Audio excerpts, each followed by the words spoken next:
अस्सलाम वालेकुम and hello everyone. तो क्या हाल चाल है, कैसे हैं आप सब?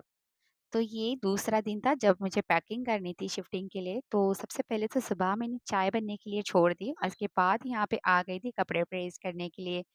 तो एक पैंट और एक शर्ट मैंने हस्बैंड की यहाँ पे प्रेस करके रख दी हूँ। अब मैं किचन में जाऊँगी और चाय छान लूँगी। तो जब तक मैं कपड़े प्रेस कर रही थी तब तक ये चाय भी बन गई थी। तो पहले मैं चाय पीऊँगी और उसके बाद मैं अपने कामों में लग जाऊँगी। क्योंकि मुझे आज पैकिंग भी करनी थी और साथ में बच्चों के स्कूल भी जाना था लिविंग सर्टिफिकेट के लिए। तो सबसे पहले तो मैं कुकिंग कर लूँगी और उसके बाद ही मैं बच्चों के स्कूल जाऊँगी। तो चाय पीने के बाद फ़ौरन से मैं यहाँ पे आ गई हूँ कुकिंग के लिए। तो मैं आज यहाँ पे पालक की दाल बनाऊँगी, इसके लिए मैं दाल चढ़ा दूँगी। तो दालों में मैंने यहाँ पे मूँग की दाल, मसूर की दाल और थोड़ी-सी मैंने उड़द की दाल ली हूँ, जो छिलके वाली रहती है वो, एकदम थोड़ी-सी। अब इन सारी दालों को अच्छे से वॉश कर लेंगे, 1 टमाटर कट करके डाल देंगे और थोड़ा-सा इसमें लाल मिर्ची पाउडर, थोड़ा-सा ऑयल डालेंगे और सिंपल जिस तरीके से हम दाल गलने के लिए छोड़ देते हैं, उसे रख देंगे और यहाँ पे फ़ौरन से हम आटा गूँध लेंगे। तो ये गेहूँ का आटा, इसमें हम नमक ऐड कर देंगे और ये दूध नहीं है, दूध वाला पानी है। यानी कि जब भी चाय बनती है और जब दूध का पतीला खाली हो जाता है, तो मैं थोड़ा-सा इसमें पानी डाल के रख देती हूँ और जब आटा गूँथती हूँ, तो ये पानी यूज़ कर लेती हूँ। तो यहाँ पे कोई भी चीज़ वेस्ट नहीं होती, म जितनी सारी मलाई चिपकी रहती है, सारी मलाई आटे में आ जाती है और आटा एकदम सॉफ्ट सा हो जाता है और मलाई से जब हम ये आटा गूँथते हैं, तो हमारे हाथ भी एकदम सॉफ्ट हो जाते हैं। यानी कि एक तीर से यहाँ पे 2 निशाने हम लगाएँगे, आटा भी सॉफ्ट कर लेंगे और साथ में हम अपने हाथ भी सॉफ्ट कर लेंगे।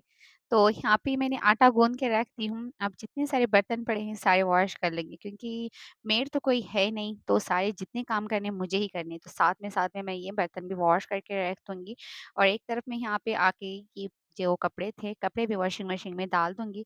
कपड़े धुलते-धुलते मेरे दूसरे काम यहाँ पे होते जाएँगे। अब यहाँ पे ये कपड़े मशीन में धुलते रहेंगे और मैं अपने दूसरे काम निपटाते रहूँगी। तो शिफ्टिंग के टाइम घर इतना गंदा पड़ता है कि पूछो ही मत। तो मैं पूरा घर एकदम क्लीन नहीं करती हूँ, बस एक ही रूम साफ कर लेती हूँ, ताकि हम यहाँ पे काम करने के बाद सुकून से सो सकें और दोबारा से काम करने में फ्रेश हम हो जाएँ। तो यहाँ पे एक रूम क्लीन करके मैं यहाँ पे किचन में आ गई हूँ। अब मुझे पालक चाहिए थे, पालक दाल के लिए। तो जितनी मुझे एक टाइम में पालक चाहिए उतनी मैंने यहाँ पे निकाल ली हूँ। अब इसे कट कर लेंगे, कट करते वक़्त मुझे इतनी सारी मिट्टी दिखी इसमें, तो अब मैं इसे एक पतीले में डाल दूँगी, इसमें पानी डाल के इसे सोख होने के लिए रख दूँगी, ताकि इसमें जितनी सारी मिट्टी है पानी में आ जाए और ये पालक एकदम अच्छी वॉश हो जाए। तो यहाँ पे इसे मैं सोख होने के लिए रख दूँगी। अब यहाँ पे ये पालक सोख होगी, वहाँ पे दाल कुक होगी, तब तक हम लहसुन पील करेंगे। कोई भी टाइम वेस्ट नहीं करेंगे। लहसुन भी बहुत सारा चाहिए था मुझे, तो यहाँ पे मैं लहसुन पील कर लूँगी, तब तक ये दाल कुक हो गई। तो यहाँ पे ये लहसुन मैंने पील करके ली हूँ। अभी ये कचरा जो है फ़ौरन से हम डस्टबिन में डालते जाएँगे और ये जो लहसुन है हम एक कंटेनर में डाल के रख देंगे और ये जो हमने भाजी रखे थे पानी में सोख होने के लिए, तो ये सारी मिट्टी छोड़ गई थी। अब ये मिट्टी अच्छे से साफ़ कर लेंगे और 2-3 पानी से अच्छे से वॉश करके इसका पानी ड्रेन होने के लिए रख देंगे और यहाँ पे दाल को चेक कर लेंगे। दाल भी अच्छे से गल गई है, तो चलिए अब दाल को तड़का लगा लेंगे। तो यहाँ पे मैं थोड़ी बहुत तैयारी करके रखी थी, प्याज़ और लहसुन चॉप करके रखी थी, बस थोड़ी-सी हरी मिर्ची चाहिए थी मुझे, तो हरी मिर्ची मैंने चॉप करके रख दी हूँ। अब यहाँ पे हम दाल को तड़का लगा देते हैं, सिंपल राई, ज़ीरा, कड़ी पत्ता डाल के हम इसे तड़कने देंगे। जैसे ही राई और ज़ीरा तड़कने लगेंगे, तो इसमें बारीक चॉप किया हुआ लहसुन और बारीक चॉप किया हुआ हरी मिर्ची इसमें ऐड करेंगे और इसकी अच्छे से भुनाई कर लेंगे। जैसे ही ये लहसुन और हरी मिर्ची भून जाएगा, तो इसमें हम प्याज़ ऐड करेंगे। प्याज़ को बस ट्रांसफ़र सा होने देंगे और इसमें हम पालक की भाजी ऐड करेंगे।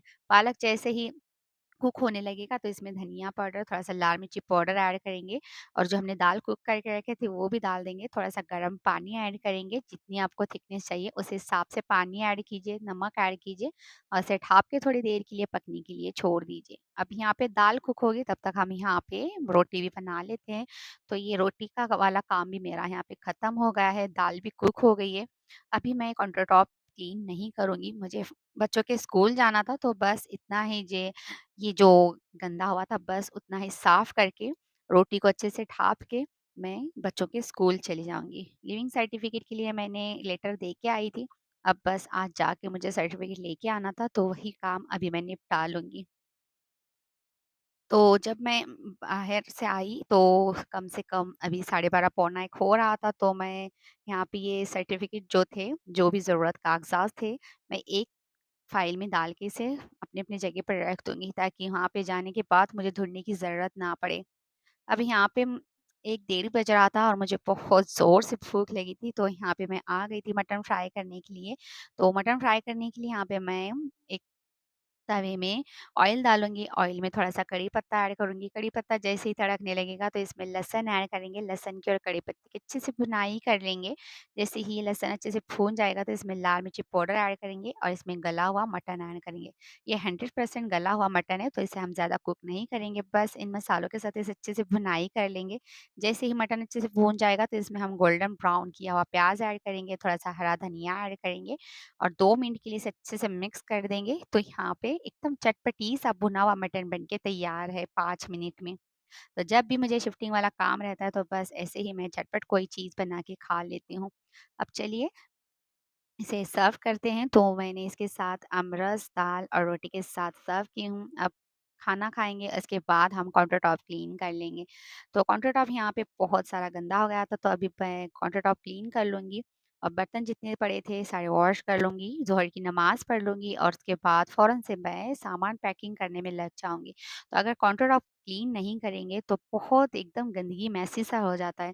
और सारा ध्यान हमारा किचन में लगा रहता है। थोड़ी-सी मैं शीरकुरमा पीऊँगी, मीठा पीऊँगी, उसके बाद अपने कामों में लग जाऊँगी। नींद तो बहुत आ रही थी अभी इस वक़्त, तो मुझे पैकिंग भी करनी थी। जितना सारा दीवान में और बेड में सामान था, सारा मुझे आज पैकिंग करना था। तो ये दीवान वाला जो जितना सामान था, मैंने निकाली हूँ, सारे कुशन, सारे शाल वग़ैरह जितने थे, सारे मैं यहाँ पे पैकिंग करके रख दूँगी। अब ये दीवान पूरा खाली हो गया है, ये सारा सामान इन थैलियों में मैंने भर दी हूँ।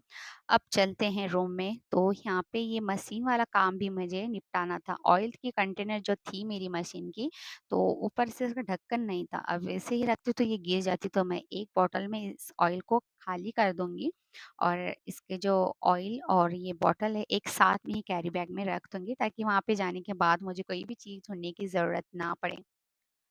तो ये जितना सारा मशीन वाला सामान था, मेरे सिलाई वाला सामान था, मैं एक थैली में डाल के रख दूँगी और जब वहाँ पे मुझे टाइम मिलेगा, तब मैं इसे सेट करके रख दूँगी कहीं पे। तो यहाँ पे ये मशीन का सारा सामान एक ही थैली में आ गया था, इलास्टिक, जितने सारे कैंची और ये जो अ, मशीन के नीचे जो डब्बा रहता है, इसमें सारा बहुत सारा सामान रहता है हमारे सिलाई का, वो भी एक कैरी बैग में डाल के हम इसी थैली में डाल देंगे। तो जितना छोटा-मोटा सामान था मैंने पैकिंग कर ली हूँ। अब बस मुझे ये बेड को खाली करना था।